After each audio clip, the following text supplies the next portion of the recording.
Assalamualaikum, hai, ketemu lagi di Dian Novitasari Channel di Inspirasi Budi. Jangan lupa subscribe, like, share, and komennya. Terima kasih. Hari ini kita melanjutkan membahas materi kelas 5 tema 2, subtema 2, pembelajaran 5, halaman 80. Silakan disimak ya. Saat lomba, Dani merasa sesak nafas. Dani menderita asma sehingga mudah sesak nafas. Untunglah Dani selalu membawa botol spray untuk melegakan pernafasannya. Asma merupakan salah satu penyakit yang menyerang organ pernafasan. Adakah penyakit lain yang menyerang organ pernafasan? Bacalah uraian berikut. Penyakit pada sistem pernafasan. Organ pernafasan manusia terdiri atas hidung, tenggorokan, dan paru-paru. Setiap organ tersebut dapat mengalami gangguan akibat kuman penyakit yang berasal dari lingkungan atau kebiasaan hidup tak sehat. Berikut beberapa contoh gangguan pada sistem pernafasan manusia. Yang pertama yaitu emfisema, merupakan penyakit pada paru-paru. Paru-paru mengalami pembengkakan karena pembuluh darah pada paru-paru kemasukan udara. Yang kedua, asma, merupakan kelainan penyumbatan saluran pernafasan yang disebabkan oleh alergi debu, bulu, atau perubahan cuaca. Kelainan ini dapat diturunkan dan dapat kambuh jika suhu lingkungan cukup rendah atau keadaan dingin. Yang ketiga yaitu kanker paru-paru. Penyakit ini merupakan salah satu penyakit paling berbahaya. Sel-sel kanker pada paru-paru terus tumbuh tidak terkendali. Penyakit ini lama-kelamaan dapat menyerang seluruh tubuh. Salah satu pemicu kanker paru-paru adalah kebiasaan merokok. Lanjut halaman 81. Yang keempat yaitu tuberkulosis atau TBC, merupakan penyakit paru-paru yang disebabkan oleh Mycobacterium tuberculosis. Bakteri tersebut menimbulkan bintil-bintil pada dinding alveolus. Jika penyakit ini menyerang dan dibiarkan semakin luas, dapat menyebabkan sel-sel pada paru-paru mati. Akibatnya paru-paru akan menguncup atau mengecil. Hal tersebut menyebabkan para penderita TBC napasnya sering terengah-engah. Yang kelima, bronkitis, merupakan gangguan pada cabang batang tenggorokan akibat infeksi. Gejalanya adalah penderita mengalami demam dan menghasilkan lendir yang menyumbat batang tenggorokan. Akibatnya penderita mengalami sesak nafas. Yang keenam, influenza atau flu, merupakan penyakit yang disebabkan oleh virus influenza. Penyakit ini timbul dengan gejala bersin-bersin, demam, dan pilek. Bawahnya, ayo menulis, buatlah daftar pertanyaan dan jawaban berdasarkan bacaan penyakit pada sistem pernafasan di atas. Tuliskan dalam tabel seperti contoh berikut. Kata tanyanya apa? Pertanyaannya, apa penyebab penyakit emfisema? Jawabannya, penyebab penyakit emfisema yakni paru-paru mengalami pembengkakan lantaran pembuluh darah pada paru-paru kemasukan udara. Pertanyaan berikutnya misalnya, apa penyebab penyakit asma?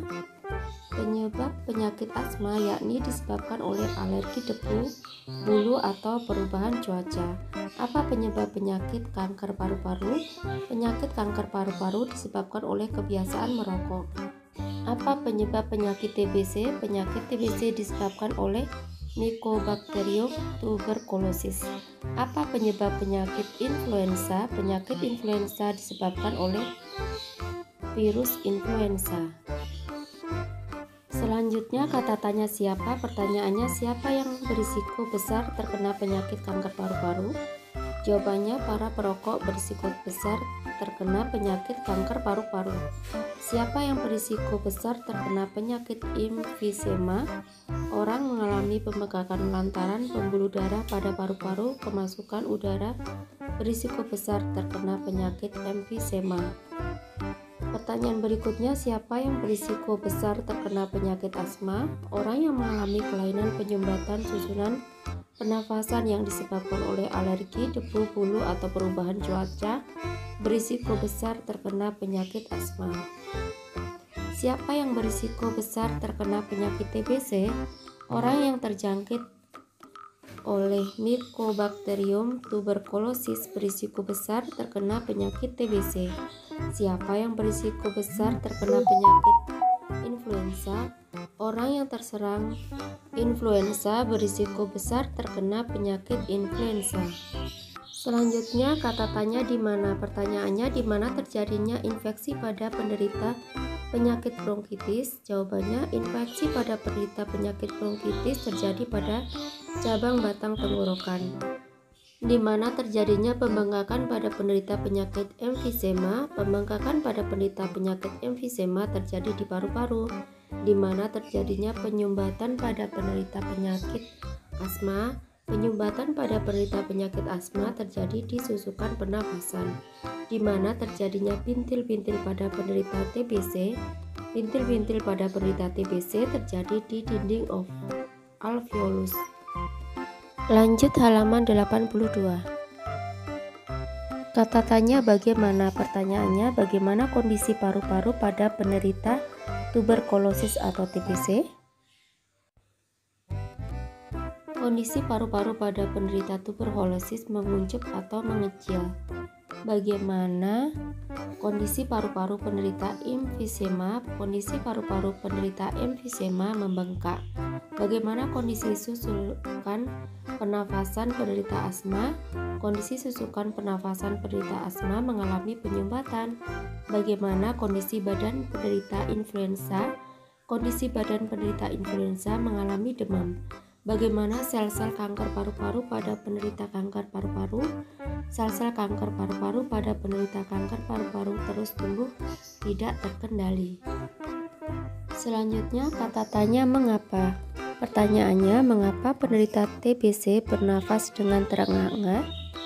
Penderita TBC bernafas dengan terengah-engah lantaran paru-paru akan menguncup dan mengecil. Mengapa kanker paru-paru merupakan salah satu penyakit paling berbahaya?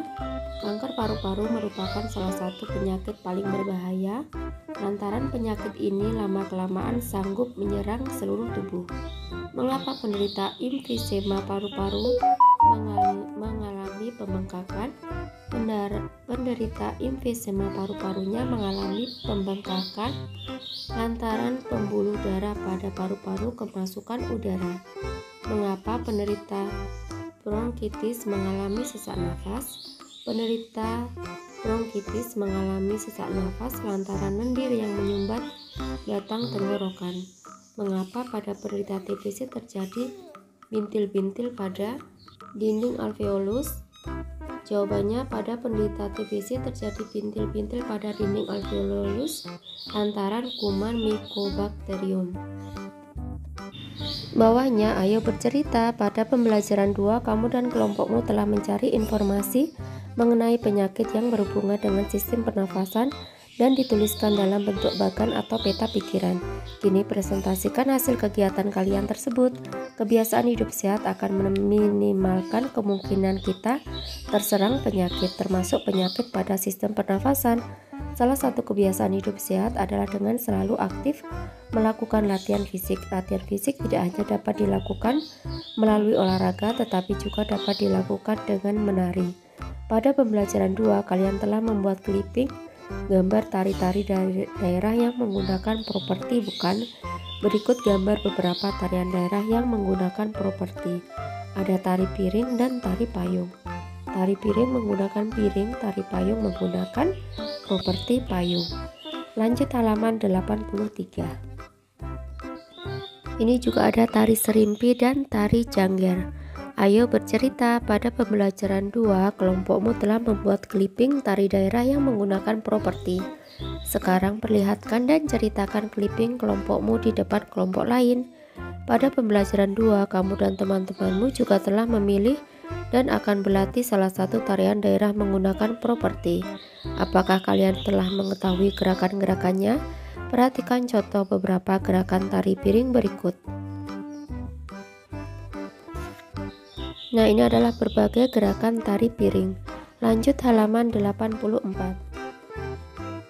Ayo renungkan apa yang akan kamu lakukan supaya terhindar dari berbagai penyakit pada sistem pernafasan, yaitu rutin berolahraga, mengkonsumsi makanan bergizi, minum banyak air putih, rajin mencuci tangan, tidak merokok, menghindari paparan polusi, dan memeriksakan kesehatan pribadi secara berkala. Bawahnya, kerjasama dengan orang tua. Diskusikan bersama orang tuamu mengenai pencegahan penyakit pernafasan yang dapat dilakukan selama di rumah, yaitu menjaga pola makan yang sehat untuk mencegah gangguan pada sistem pernafasan, tidur yang cukup dan berkualitas, dan membatasi waktu bermain di luar untuk mencegah gangguan pada sistem pernafasan. Nah, kiranya cukup sekian dulu video pembelajaran kali ini. Sampai ketemu di video pembelajaran berikutnya. Semoga bermanfaat. Wassalamualaikum warahmatullahi wabarakatuh.